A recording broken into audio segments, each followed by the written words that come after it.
You know what's funny? My own wife laughing at me when I asked for an 8% raise.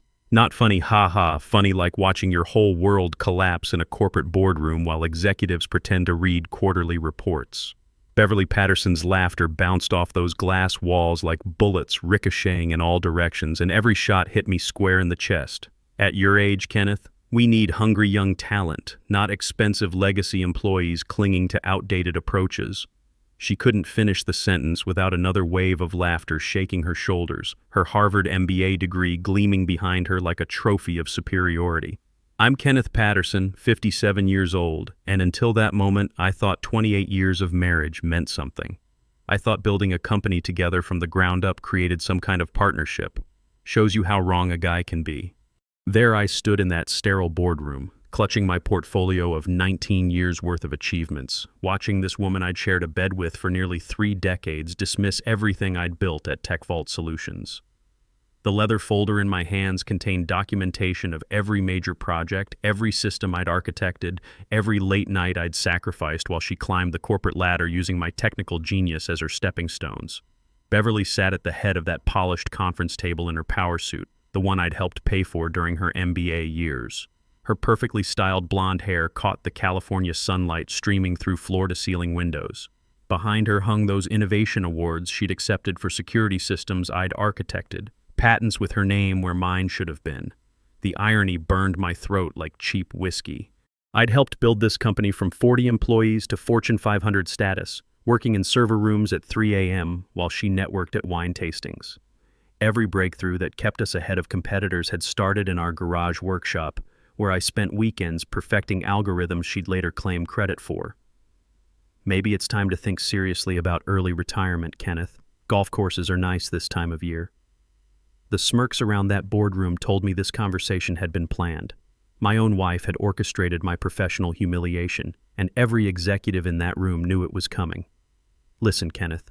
Her voice shifted to that artificial tone she'd perfected in leadership seminars, the same voice she used when explaining to our kids why Daddy couldn't attend their school events because he was busy keeping her precious company running. You're good at what you do, I'll give you that, but you're expensive. The board sees a senior engineer pulling $165,000 when we can hire 2 fresh computer science graduates for that same price. They've got energy, they understand modern frameworks, they don't need hand-holding. That's just business, nothing personal. Nothing personal. As if 19 years of my innovations weren't personal. As if missing Carol's soccer games and Ronald's debate tournaments to debug critical systems wasn't personal. As if watching her accept industry recognition for threat detection algorithms I'd created in our home lab wasn't the deepest kind of betrayal a marriage could endure. I felt something crack inside me. Not my heart exactly, something deeper and more fundamental. The foundation of 28 years believing that marriage meant partnership, that building a company together created shared success, that the woman I'd loved since college wouldn't steal credit for my life's work then discard me like obsolete hardware. I understand, I said quietly, collecting my portfolio. The pages trembled between my fingers as I tried to maintain whatever dignity I had left. Through those glass walls, I could see my colleagues pretending not to watch, their heads buried in monitors while they strained to hear every word of my humiliation. Walking back to my corner office, because after nearly 2 decades I'd finally earned one.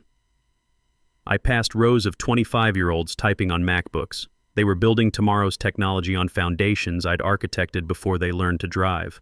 The morning sun cast long shadows across the open workspace where eager faces worked frantically, unaware that their job security depended on systems created by the expensive legacy employee their CEO wanted to eliminate. My computer screen displayed the usual flood of notifications. Slack messages from junior developers asking me to review their code, emails from other departments begging me to fix problems they'd created. A calendar reminder for the weekly architecture meeting where I'd explain once again why certain approaches wouldn't work at enterprise scale. Next to my keyboard sat our family photo from last Christmas. Carol, our 25-year-old daughter, home from her marketing job in Denver, still paying off student loans that kept her awake at night. Ronald, our 23-year-old son, stressed about engineering school costs that had jumped 15% again this year. Both kids working part-time jobs while their mother collected million-dollar bonuses for work their father had created. Healthcare premiums were eating 35% of my take-home pay. Ronald's engineering degree would cost $68,000 annually. Carol's apartment rent had doubled since graduation, forcing her to work 25 hours weekly at a coffee shop just to afford basic living expenses. Here I was being laughed at for asking for an 8% raise, $13,200 that would barely cover one semester of Ronald's tuition after 19 years of service, while my own wife lived in luxury paid for by my intellectual property. The brutal math of our situation hit me like a slap. 8% of $165,000 equals $13,200 annually. That's $1,100 monthly. Exactly what Carol needed for her Denver apartment. It's what Ronald needed for textbooks and lab fees. It represented the difference between our kids thriving and struggling, between dignity and desperation. But Beverly saw it differently. She saw an expensive old engineer who cost twice what eager young programmers demanded. She calculated salary savings, not family survival. She measured quarterly profits, not 28 years of marriage partnership.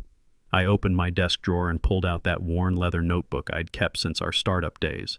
The cover was softened from handling, filled with ideas I'd documented during lunch breaks, weekend thoughts, solutions that came during my commute from our suburban home to this glass tower where my wife now ruled from the corner office. Inside were my personal projects, meticulously documented with dates, development notes, and implementation details. This wasn't company property, this was my intellectual playground. The notebook contained algorithms I'd written on our home computer, security protocols I'd refined in our garage lab on weekends, machine learning models I'd trained using hardware I'd bought with my own money, page after page of innovations that had become TechVault's competitive backbone. The irony burned like acid. Beverly saw me as outdated legacy baggage, but every major system keeping her company ahead of competitors had originated in this notebook during my personal time. Late Saturday mornings when she slept in, I was in the garage coding solutions that would later make us millions. I stopped at notes from June 22nd, 2019, a series of machine learning algorithms for advanced threat detection that I developed during a weekend coding marathon while Beverly attended her book club. At the top of the page, written in my own handwriting, personal project, predictive security framework using neural networks, developed on home system June 22nd, 19. Below it, detailed Git commit logs from my personal GitHub account, time-stamped and documented. Beverly never knew, hell, TechVault's legal department had been too careless to investigate that I'd never signed over rights to these personal innovations.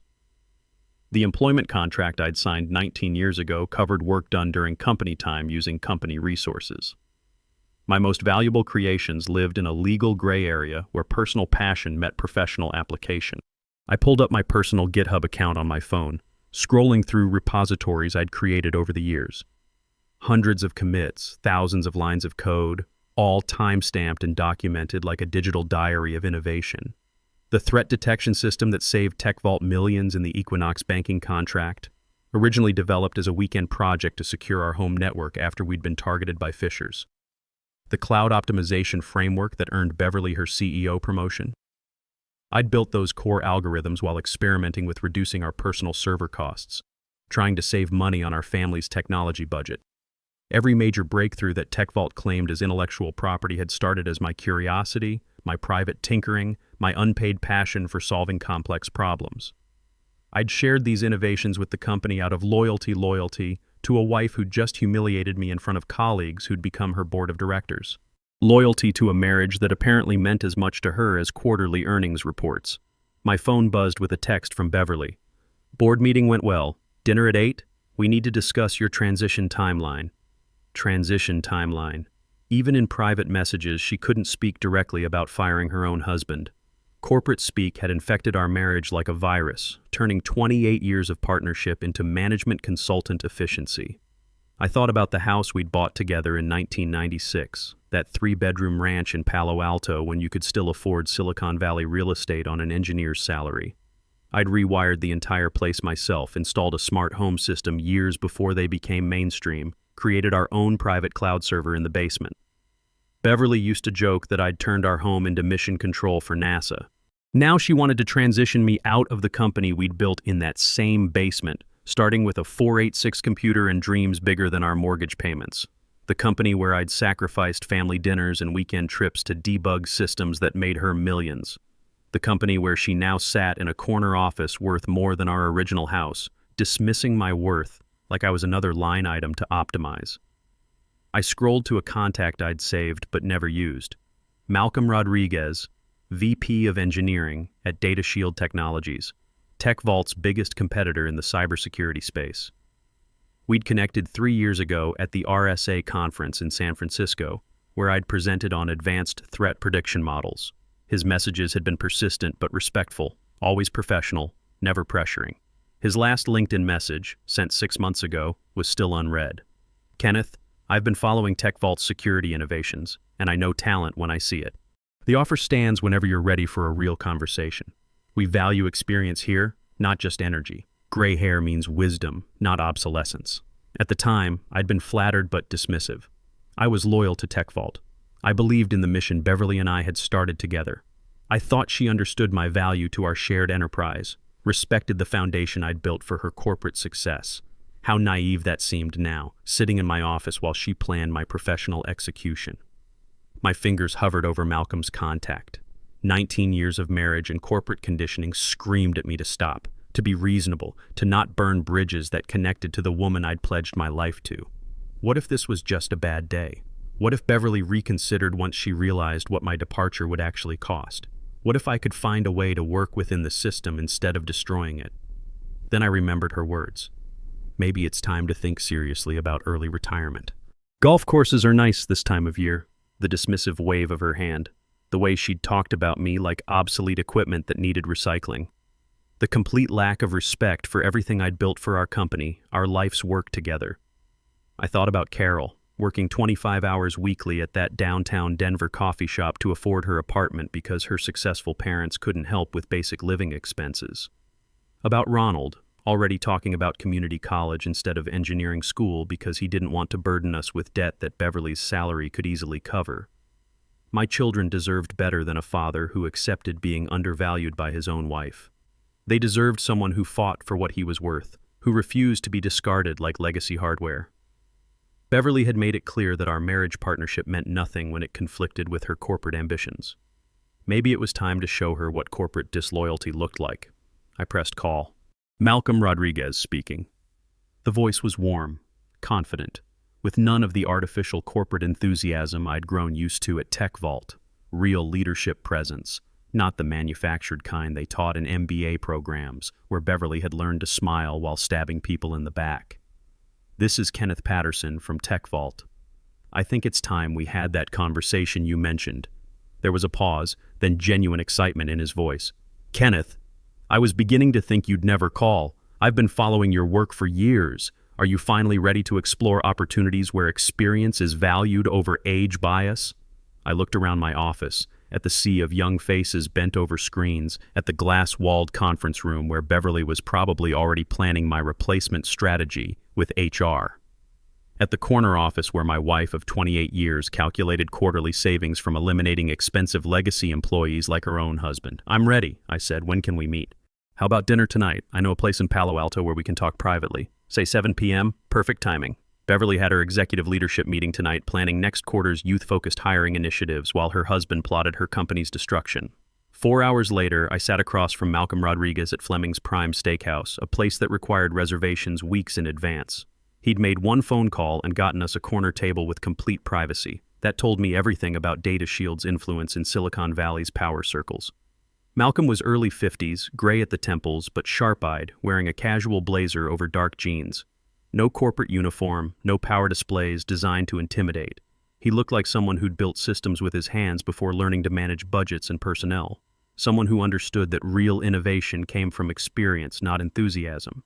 I've been following your work for years, Kenneth, Malcolm said, studying me over his bourbon. Or rather, I've been following the mysterious leaps in TechVault's security capabilities that coincided with your project timelines on LinkedIn. That predictive threat system for the federal banking contracts, my team spent 8 months trying to reverse engineer the approach and couldn't crack the foundational algorithms. Someone had actually noticed. Someone understood the technical complexity of what I'd built while Beverly took credit and collected industry awards. How did you know that was mine? Malcolm smiled, taking another sip.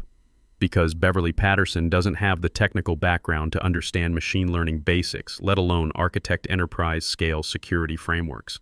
I've seen her speak at conferences. She's great at buzzwords, terrible at substance. She can talk about disruption and innovation, but she couldn't debug a simple script to save her life. He leaned forward, lowering his voice. Plus, I have contacts throughout the industry. Your reputation among actual engineers is solid gold, even if management doesn't recognize it. Half the cybersecurity professionals in Silicon Valley know your work by reputation, even if they've never met you personally. They know which systems bear your fingerprints. What exactly are you offering? I asked, cutting through the flattery. Beverly had taught me to be suspicious of corporate sweet talk, though she'd never intended that lesson to backfire on her own company. Chief Technology Officer position, oversight of our entire security division. Base salary $380,000, full equity package vesting over 4 years, and a team of 12 senior engineers, emphasis on senior. Average team age is 47. We believe experience creates better code than enthusiasm. Wisdom trumps energy every single time. My breath caught in my throat. $380,000 was more than double my current salary. That's $215,000 additional annually, $17,917 monthly. Enough to pay Ronald's entire tuition without loans. Enough to help Carol with her apartment and student debt. Enough to finally stop choosing between financial security and family needs, between dignity and survival. But more importantly, Malcolm continued, recognition. Your name on patents, your reputation in trade publications, credit for innovations you create. We're not interested in executives taking credit for engineering work. Our CTO gets the spotlight when systems perform, takes responsibility when they fail. Something flickered in Malcolm's eyes. Understanding. He'd done his homework, researched not just my technical capabilities, but the credit theft dynamics that bigger companies often ignored or encouraged. DataShield wasn't just offering me a job, they were offering to properly value intellectual property that TechVault had taken for granted. And if you brought personal innovations with you, theoretical systems you developed on your own time, using your own resources. We have a proper IP acquisition process, fair market compensation for proven technology that can give us competitive advantages. I pulled out my leather notebook and placed it on the table between us.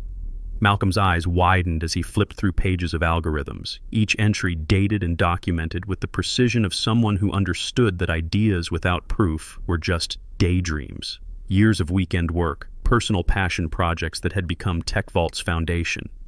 This is comprehensive, he said quietly. How much of TechVault's security infrastructure is based on your personal work? About 70%, I said.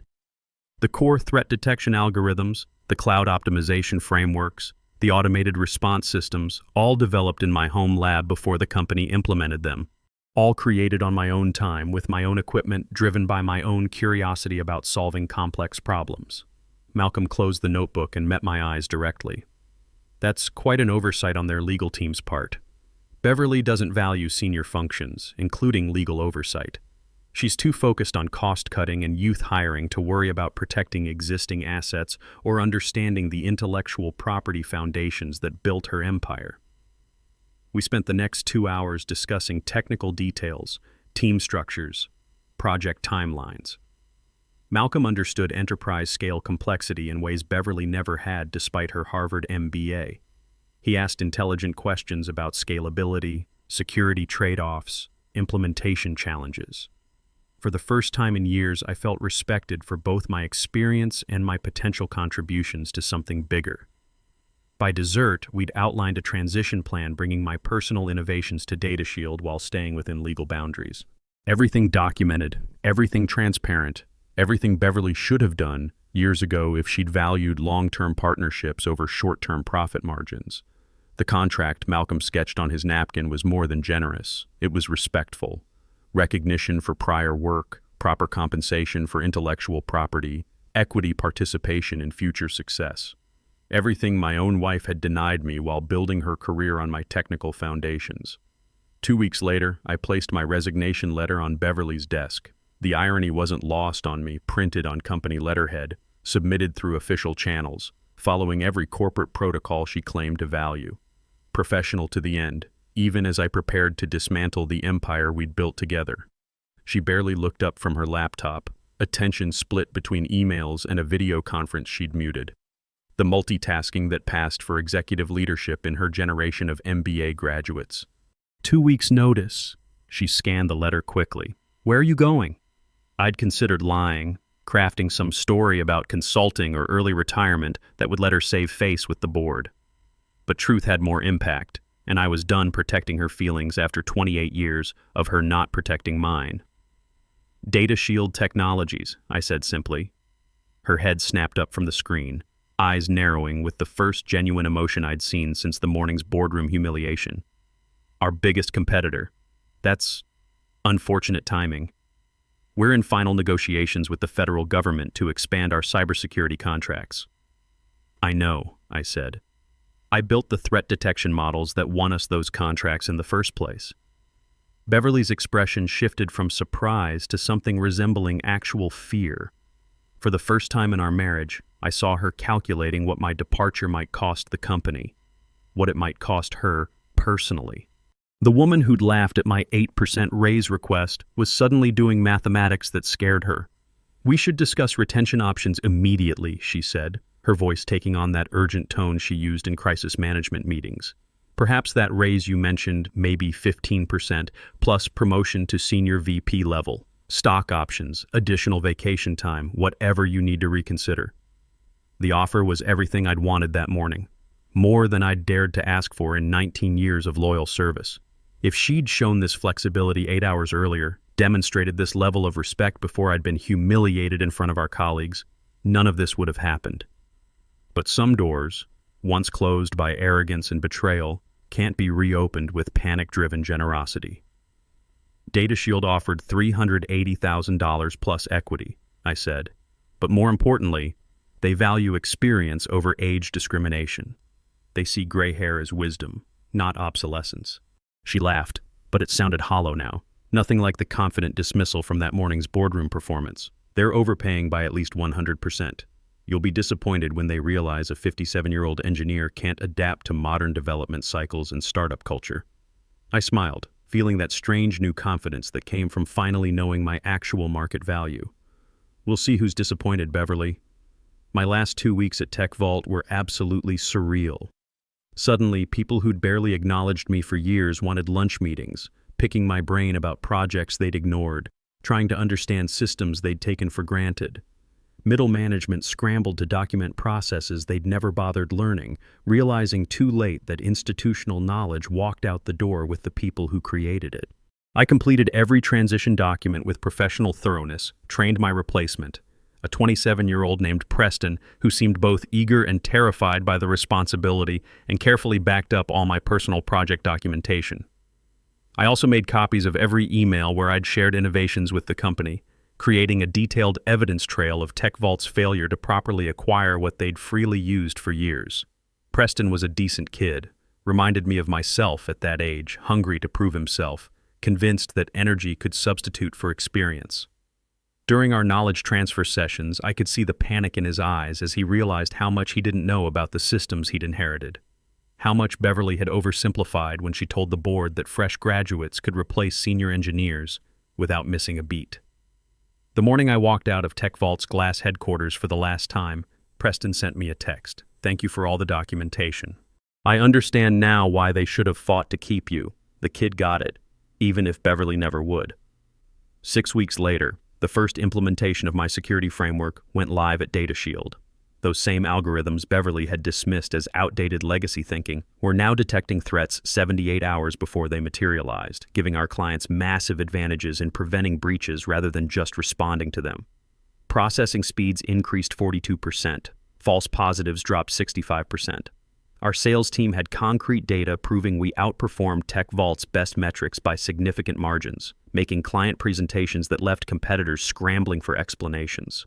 The machine learning models I'd trained in our garage, the same garage where Beverly used to complain about my weekend coding sessions, were predicting attack patterns with 96% accuracy. The threat detection system that had made Tech Vault millions in government contracts was now making DataShield billions, with my name properly credited on every patent filing. For the first time in 19 years, My innovations belonged to me legally and professionally. Malcolm kept his promises. My picture appeared in CyberWeek magazine as DataShield's chief technology officer. My quotes were featured in industry analyses. My expertise was recognized publicly instead of being absorbed into Beverly's executive highlight reel. The morning DataShield announced we'd won the federal cybersecurity contract, TechVault's largest account, worth $200 million annually. My phone started ringing like election night at campaign headquarters. First call was from Information Security magazine wanting to interview the architect behind DataShield's breakthrough capabilities. Second call was from a venture capital firm interested in licensing our threat detection technology for commercial applications beyond government contracts. Third call was from Beverly. I let it go to voicemail. She called 8 more times over 3 days before leaving a message I saved for posterity. Kenneth, this is Beverly. We need to discuss consulting opportunities immediately. TechVault is prepared to offer substantial compensation packages for your expertise on an emergency basis.